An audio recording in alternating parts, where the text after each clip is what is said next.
আমরা প্রত্যেকেই অনেকে মনে করে যে আমরা ধ্যান করি। অ্যাকচুয়ালি কিন্তু আমরা ধ্যান করতে পারি না, ধ্যান ঘটিত হয়। কিভাবে?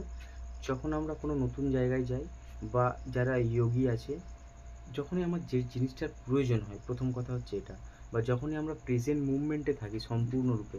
যদি আমার খিদে পেয়েছে, আমি হয়তো অ পুরোপুরি আমার যে খাবারের মধ্যে যদি চলে যাই, তখন আমাদের ধ্যানটা খাবারের প্রতিই চলে যায়। তো আমার ধ্যানটা তখন খিদে পেয়েছে মানে খাবারের প্রতি চলে গেল। বা যখন আমার কোনো জিনিসের প্রয়োজন হয়, আমার ধ্যানটা সম্পূর্ণরূপে সেই দিকে চলে যায়। তো ধ্যান আমরা কেউ করতে পারি না, ধ্যান ঘটিত হয়। এবং অষ্টাঙ্গ যোগ পতঞ্জলি যোগ দর্শনে বলা আছে, তার পুরো পদ্ধতি আছে অষ্টাঙ্গ যোগ। সেখানে ইয়ম, নিয়ম, আসন, প্রাণায়াম, প্রত্যাহার, ধারণা, ধ্যান, সমাধি।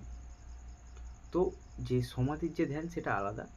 এই ধ্যান যেটা সমাধির আগের অবস্থা, সেটা কিন্তু অটোমেটিক ঘটিত হয় এবং সেখান থেকে